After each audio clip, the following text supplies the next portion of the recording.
Hello, my lovelies! If you've ever dreamed of keeping one of the most stunning fish in the hobby, you know, the ones that look like swimming little butterflies, then you're in the right place. Today we're diving deep into the world of the famous mandarin fish, also called Mandarin Dragonets. We'll cover the different types, the feeding challenges, wild versus captive bred, and my top pro tips to keeping these beautiful but tricky little guys thriving in your reef tank. Let's get started.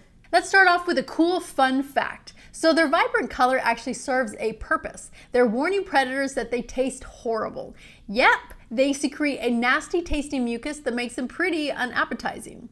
Now when we say mandarin fish, we're usually thinking of the green mandarin, but did you know there's more than one type? The first is the green mandarin. This is the show-stopping species that is either called the green or the red mandarin. They're the same species, but they have a small color difference, one being a little bit more green and being a little bit more red. There's also the spotted mandarin. This one has lots of small bullseye type of spots and have a beautiful green body color.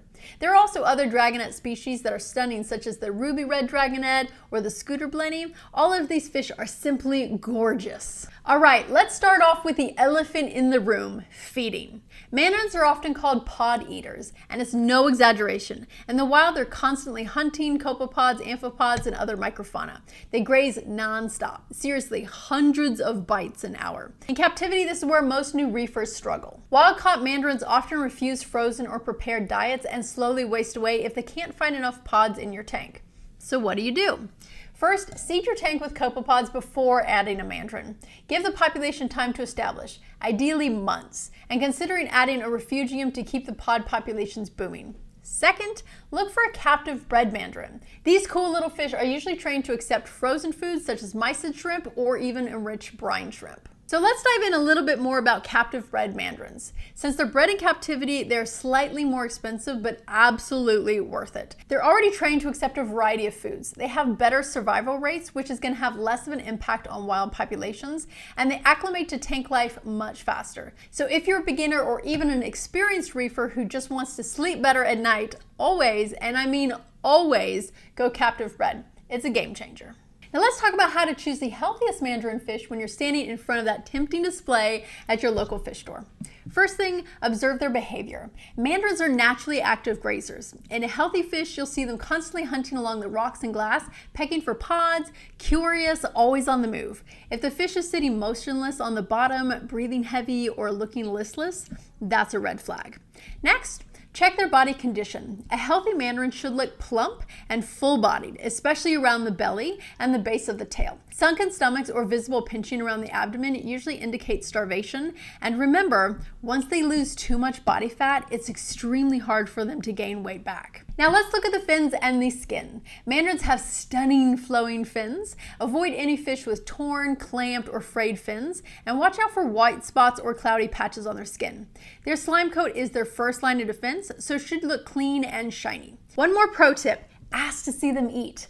Reputable stores will feed them for you. It's nice if they will eat live food such as brine shrimp, but I'm much happier if they'll show interest in frozen mysid. If it's captive-bred mandarin, they might even eat pelleted food, which is a huge advantage. Finally, ask questions about the fish's origin. Is it captive-bred? How long has it been at the store? Has it been eating well? The answer to these will tell you a lot about your chances of success and about the fish store. Let's say you're ready to bring one home. What does a mandarin need to thrive? Let's start with tank size. I'm going to say a minimum of 30 gallons for a single mandarin. Now I know everyone is going to come at me in the comments because most people would say 75 gallons or larger, and honestly, bigger is better. More space means more pods. I'm saying 30 gallons if you have a captive-bred mandarin that is eating frozen mysid shrimp or pelleted food and you're willing to feed several times a day. Otherwise, this is a very good fish to skip. The next step is tank maturity. Aim for at least 6 months to a year-old tank. New tanks just don't have enough pod density. Refugiums are also highly recommended. It's like a pod nursery, constantly restocking your display. You can also use a pod hotel. Yes, it's a thing. Place your pod hotel in a refugium or a sump. They provide hiding places for pods to reproduce safely away from hungry mouths. Next up is your feeding routine. Make sure to feed them regularly to supplement their diet with enriched frozen food, and consider target feeding with a turkey baster. You do need to plan around these fish. They need to have very specific tank mates that are peaceful and never aggressive. Aggressive tank mates outcompete them for food and can also bully them. So no fast-moving wrasses, boisterous tangs and really aggressive angels. I actually really like to add mandarins to my seahorse's tank because not only do they eat the same food, but they're also usually pretty gentle with each other. All right, my lovelies, let's recap this episode with some quick pro tips. Go captive bred whenever possible, seed your tank with pods and keep seeding, set up a refugium or pod hotel for long-term success, watch tank mate aggression and avoid food competition, target feed even if they're hunting pods to supplement their diet, and start off with a really healthy species by making sure they have a really nice fat belly and really clear skin. If you've been out on the fence for keeping a mandarin, I hope this gave you the confidence to try the right way. If you found this helpful, give it a like, share with your fellow reefers, and follow for more care guides and reefing tips.